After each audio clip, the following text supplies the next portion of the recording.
Hello friends, welcome to Spicy Food Lover. இன்னைக்கு நம்மளோட சேனல்ல சுவையான மலாய் குல்ஃபி எப்படி செய்யறதுன்னு பார்க்க போறோங்க.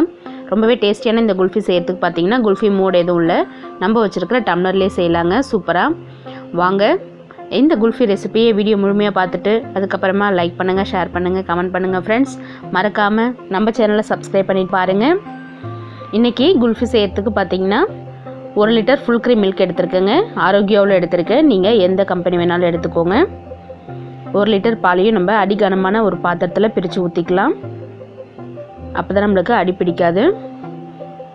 இதில் தண்ணி எதுவும் சேர்க்காம இப்போ நம்ம ஸ்டவ் ஆன் பண்ணிவிட்டு கொஞ்சம் மீடியம் ஃப்ளேமில் வச்சுட்டு நல்லா ஒரு தடவை கலந்து விட்டுக்கலாம். ஃபுல் க்ரீம் அப்படிங்கிறதுனால வந்துட்டு அடி பிடிக்குங்க. நல்லா கலந்து விட்டுட்டு இது கூடவே கொஞ்சமாக சஃப்ரான் சேர்த்துக்கலாம். குங்குமப்பூ சேர்த்துட்டு 150 கிராம் அளவுக்கு சுகர் சேர்த்துக்கலாம். சேர்த்துட்டு பாலை நல்லா ஒரு தடவை கலந்து விட்டுட்டு கொதிக்க விட்டுடலாம். அப்பப்போ நடுவில் கொஞ்சம் கலந்துருங்க, இல்லைன்னா அடி பிடிக்கும். குங்குமப்பூ சேர்த்ததுனால நம்மளுக்கு நல்ல ஒரு கலர் கொடுக்குங்க. அந்த ரிச் லுக்கு கொடுக்கறது வந்து குங்குமப்பூ தான் மலாய் குல்ஃபிக்கு சூப்பராக இருக்கும். பால் நல்லா கொதிச்சிட்ருக்கு பாருங்கள்.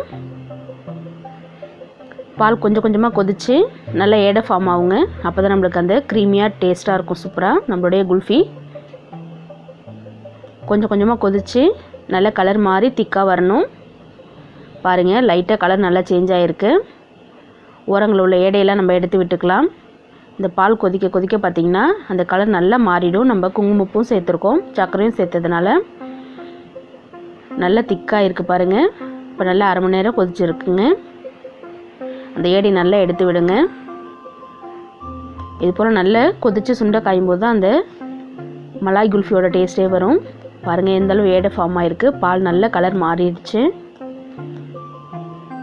நல்லா திக்காக வந்துடுங்க. நல்ல ஏடையெல்லாம் எடுத்து விட்டுட்டு இப்போ நம்ம இதில் கொஞ்சம் நட்ஸ் எல்லாம் எடுத்துக்கலாம். ஒரு மிக்ஸி ஜாரில் முந்திரி பருப்பு ஒரு 100 கிராம் சேர்த்துக்கலாம். அடுத்ததாக பாதாம், கொஞ்சமாக பிஸ்தா சேர்த்துட்டு இதை நல்லா நைஸாக அடித்து எடுத்துடலாம். பாருங்கள், நல்ல பொடியாக இது போல் அரைச்சி எடுத்துக்கலாம். இப்போ நம்ம இந்த அரைச்ச பாதாம், முந்திரி, பிஸ்தா பவுடரை நம்ம இந்த பாலோடு சேர்த்துக்கலாம். எல்லாத்தையுமே சேர்த்துட்டு நல்லா ஒரு தடவை கலந்து விட்டுக்கலாம்.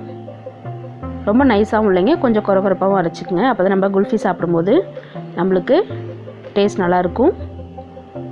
இப்போ நட்ஸ் எல்லாம் சேர்த்துட்டு ஒரு 2 நிமிஷம் போல் கொதிக்க விட்டுட்டு நம்ம ஸ்டவ் ஆஃப் பண்ணிவிட்டு நல்லா ஆற விட்டுக்கலாம்.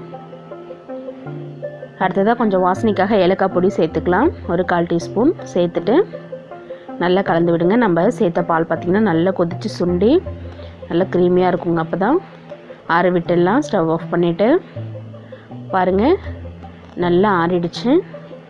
பால் பார்த்திங்கன்னா எந்தளவு க்ரீமியாக இருக்குது பாருங்கள். இந்தளவு நல்லா கொதித்து சுண்ட காயணுங்க.